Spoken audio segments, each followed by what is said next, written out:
Welcome once again to Raman Reasons, wherein I'm going to be looking back at what has happened in the first 2 days of the first Test match between India and England at Headingley. A lot of things went against popular belief, and one of the things that strikes immediately to me is the kind of track that we got to see at Headingley. Normally, it is reputed to be one wherein there'll be a lot of seam movement, there'll be a lot of help for the fast bowlers, but the current test match is being played on a bit of a track which is absolutely nothing in it for the bowlers. Maybe the changes in the weather patterns might have been helpful in patches to the bowlers, but otherwise, the batters have had a great time in the first 2 days of the test match. England won the toss and decided to bowl first, but it has to be said that a combination of good batting from the Indian batters and some very ordinary stuff from England saw India pile up runs on day one.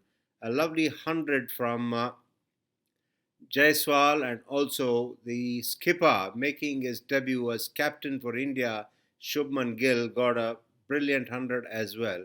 Jaiswal has made a habit of getting 100 on his first appearance in a foreign country. He did that in West Indies. Now he's followed suit in England as well. It was a very calm and composed innings from young Jaiswal, and he held the innings together. And it was interesting to watch Rahul and Jaiswal negate the England attack. What they did really well was not play at deliveries that needed to be left alone, and that made the bowlers bowl where they wanted them to, and that enabled them to get the runs. Jaiswal was elegant as he was very judicious in his shot selection. KL Rahul was obviously full of class, and he was looking really set to get another 100 in Test cricket, but a lapse in concentration obviously led to his downfall. Gill was absolutely magnificent. His innings was full of composure and maturity. He walked out to bat, and from the time he arrived at the crease, he was looking really confident, he was looking purposeful, and he got his first 50 at a fair clip. And then he settled down to anchor the innings and ensure that India got to a very good score. Of course, India ended the day at 359 for 3, and quite obviously, the entire dressing room would have been thinking of them getting past the 550 mark and also making plans as to where to make the declaration. But that was not to be, because Ben Stokes was very good on the opening day, and he was really the best as far as the English attack went on day one. Continued his good form with the ball, and with some help from Tongue, they ensured that India did not run away with it. Of course, Rishabh Pant entertained the crowd with 100, 300s in an innings, but yet India could only muster 471 because they lost 7 wickets in a space of 41 runs. At one stage, they were 430 for 3, but then there was a huge collapse and the wickets fell in a jiffy. The lower order did not contribute, and that was another thing that went against popular belief, in the sense that there were expectations that Jadeja, Shardul Thakur chip in with some useful runs, but that was not to be, because they did not really contribute as much as the team management would have expected. However, the credit has to be given to the England bowlers as well, because they bowled a better length on day two, and India obviously were also looking to get some runs quickly enough, but they were bowled out for 471. There was a lot of expectations when India took the field, because they had 4 bowlers in their lineup, and it was interesting the way the 3 fast bowlers were used for most part of the afternoon fared. Bumrah, as usual, was brilliant. He bowled the right lengths and he made the ball jag around. And as always, whenever he picked the ball up, started a fresh over, people are always hoping and were feeling confident that he'll get a wicket every over that he bowled. That was some high quality stuff from Bumrah as usual. And not surprisingly, he's picked up all the three wickets that have fallen in the England innings. He would have had one more, but for overstepping when he picked that wicket up. But otherwise, it was a fantastic performance from him. And it has to be said that the other Indian bowlers were really not anywhere close to their best.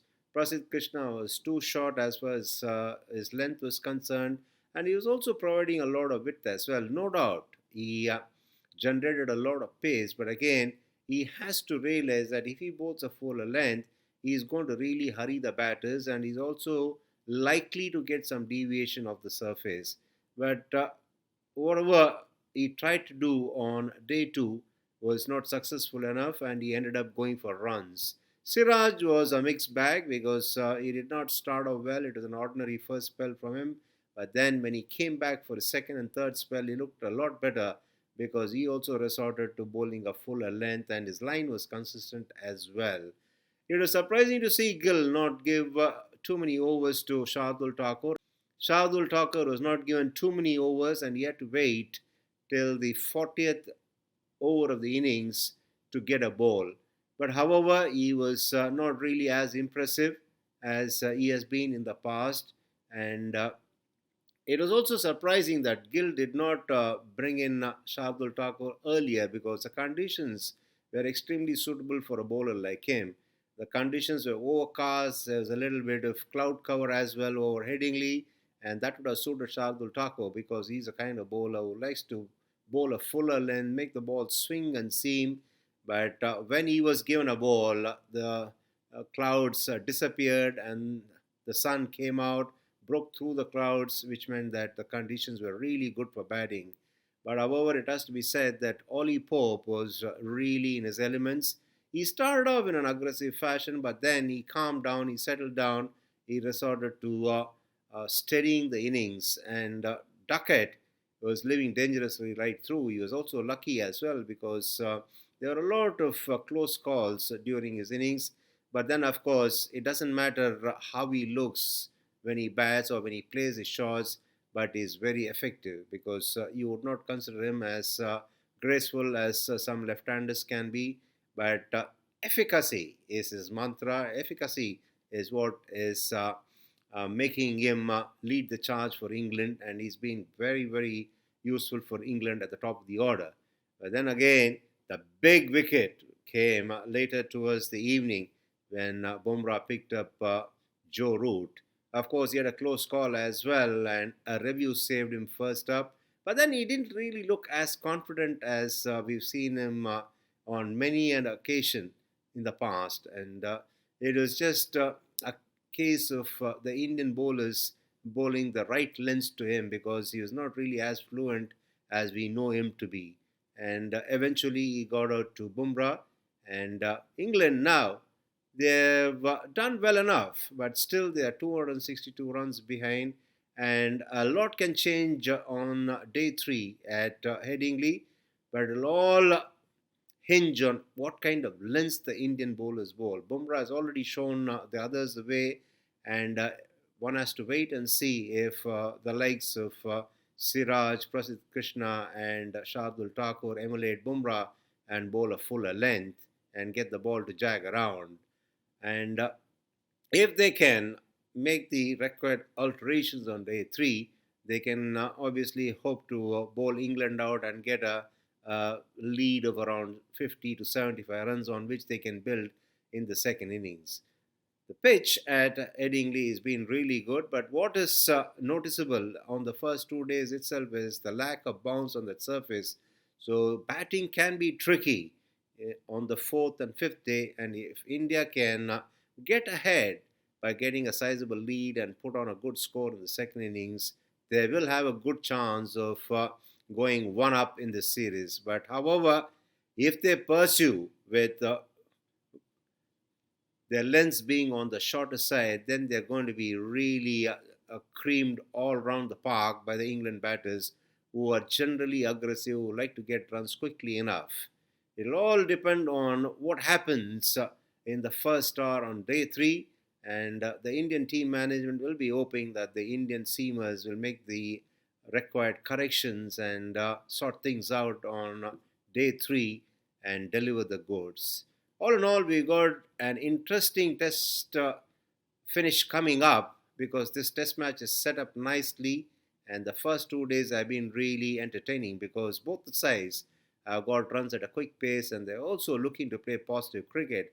And this has been something that has been much needed in test cricket to try and play the game at a faster pace. And as far as that is concerned, both the sides have really done well.